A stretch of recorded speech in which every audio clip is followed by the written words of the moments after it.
Hello. Let's make a mask in the N95 format. Let me show you what it's going to look like. It will look like this. Minus the fluff and stuff. It does have a filter pocket here. All the elements we want are on here, up to and including ear toggles. Let's do it. So we have this template, and I've already cut some liners out.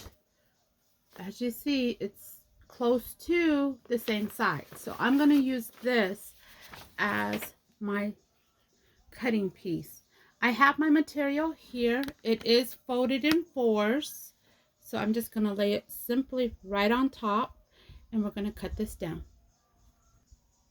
Okay, we cut it out, so we have our rubbish, and we can put this aside for later.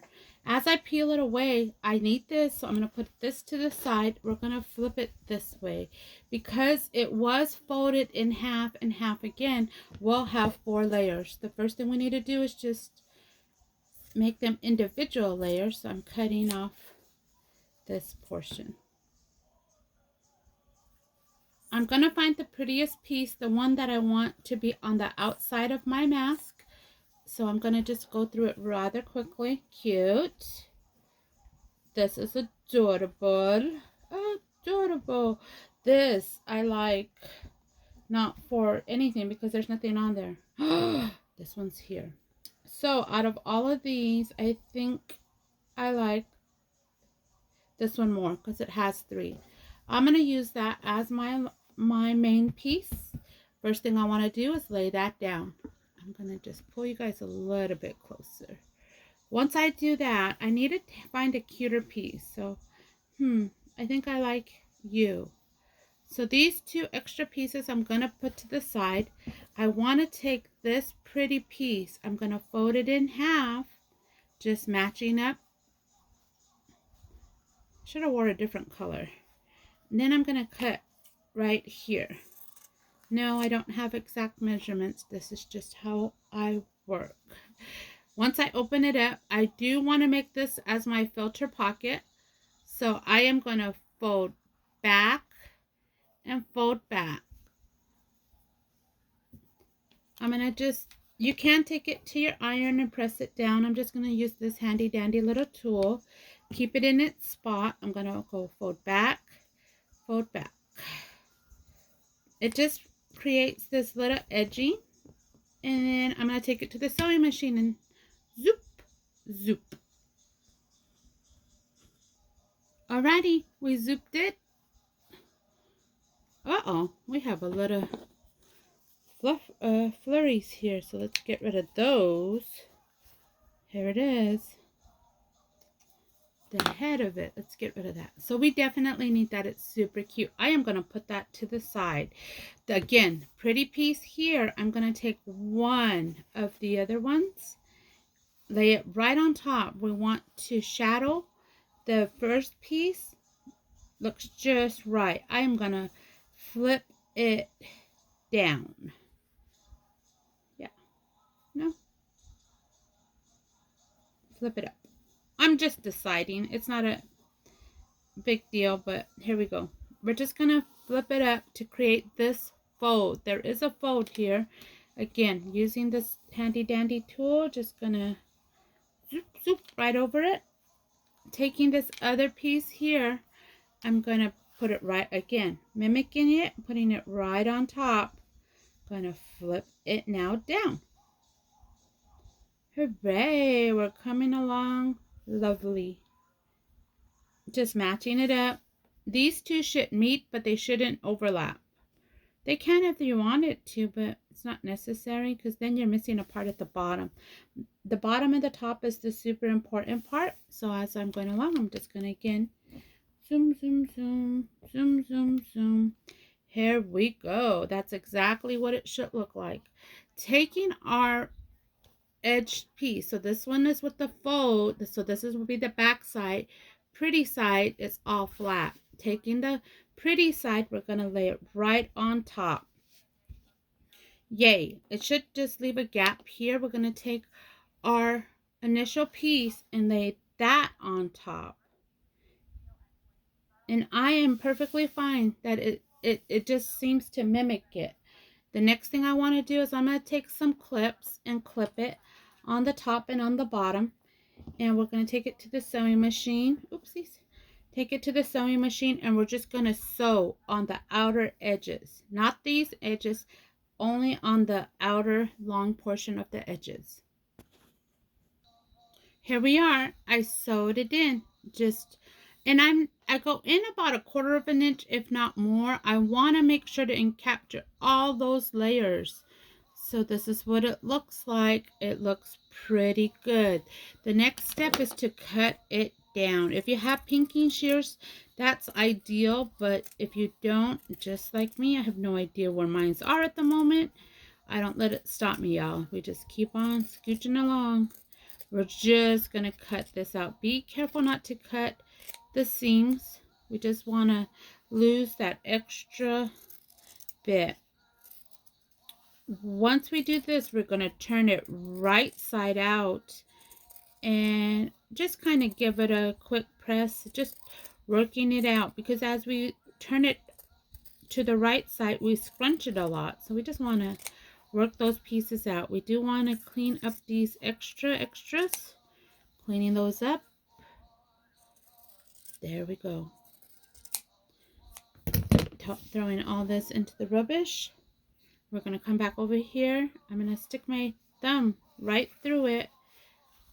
I always like to go on the pretty side, so I am going to just put it on the pretty side, pulling my... You don't necessarily have to do that, but I find if I miss the filter pocket, I have to go back through and turn it right back out again. So if I go on the pretty side, I'm pretty sure it should work. We're just working it out. Yay! Hooray! Look at it. It is looking rather awesome. Our little fins we got going on here. We're just working it out, working that fabric out. This is what it looks like. This would be the inside, which is what's going to touch the mouth, your filter pocket. You can eliminate this if you don't feel it's necessary or you feel like it's too bulky. Here we go. This is all what it's supposed to look like. Loving it, liking it. These are even. So what happens now? I'm just going to lay it right back down and I'm going to find the edging of our sewn piece. Just following along with my finger pressing it along as I go. Making sure to pull out these little fins. I keep calling them fins because that's what they remind me of. I'm going to pull it back. We want it to look like we initially had it. Just pulling these little pieces out, taking my time, doing all this. All right, it's looking nice. If you feel more comfortable, take it and give it a quick press. I'm okay. I feel fine and dandy. I'm going to bring it right back to you after you've gotten that squared away. I'm going to pull these out to the best of my ability without pulling it through. Right now, I'm going to fold in on the end, fold in on this end, and pull. It creates this finished edge here. Now, this one's up, so all I got to do now is just hold it in there and fold in. Hooray! Hooray, hooray, hooray! Look at that. That's exactly what we want it to look like.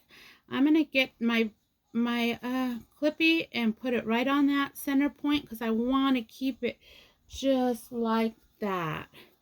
And of course, can't find my clippy, but here we go. Securing it just like that. We're going to go to the other end. Got to do the exact same thing. We're going to come back through, fold in, and pull, fold back. Hooray! Now that we have that squared away, the next thing I need to do is I need to cut my elastic. I'm just going to hold it down because I don't have another clippy near me. And then we need to start sewing this up. Here is my elastic piece. It is roughly 14 inches, but you decide how long you want yours to be. I literally am going to take it and cut it in half. And when I put it through my piece here, I already have it laid out here. Let me grab this real quick and bring it back to you. So I am going to, yes, it's a little coming apart. Don't worry, it goes right back in there. I'm going to take it and just lay it in there for the initial one. Once I lay this in here, I'm only going to go once. I'm going to sew down, and as soon as I come to the other portion, I'm going to make sure to insert it in there, just like that. But I'm only going to sew this down once, zoom, and then I'm going to zoom along here, and using my little owl, I'm going to shove it in these corner and the other corner. Zoom, zoom, zoom over it a couple of times. Zoom, zoom, zoom. And then I'm going to come back around. Once I hit this top portion, I'm going to go right back down to secure it. Let's do it up. And here we go. We did it up here. I went over, around. I zoomed over this elastic as I inserted it. Zoom, zoom, zoom. Came right back up. Once I hit this spot, I went right back over. So I still have a little bit of these flurries, which I'm holding in my hand. I'm just going to clip it down. And for the most part, it is done. This is what it looks like. If I pull right here and match up my ends here, it creates our 3D mask. I'm going to just take it down a hot minute and I'm going to roll over it. Yes, you can take it to the iron. That is actually highly recommended. I just wanted to quickly show you guys. This is what it ends up looking like. Hooray! Hooray! I will add on the ear toggles onto my piece. So I have it right back here. I'm going to just take this and flip it. Add that on there. Uh-oh. What did I do? Oh, there we go. Taking it again. Adding the second piece. And I'll show you the filter pocket. How cute is that? This little hummingbird is just there to make sure that you know where to put in. If you have a filter pocket, a paper mask, a paper filter, what have you, just shove it right in there. And that is our mask. Alrighty. Thank you for hanging out with me for this hot minute, these few minutes to get the assembly done for this mask. Alright, y'all have a great day now.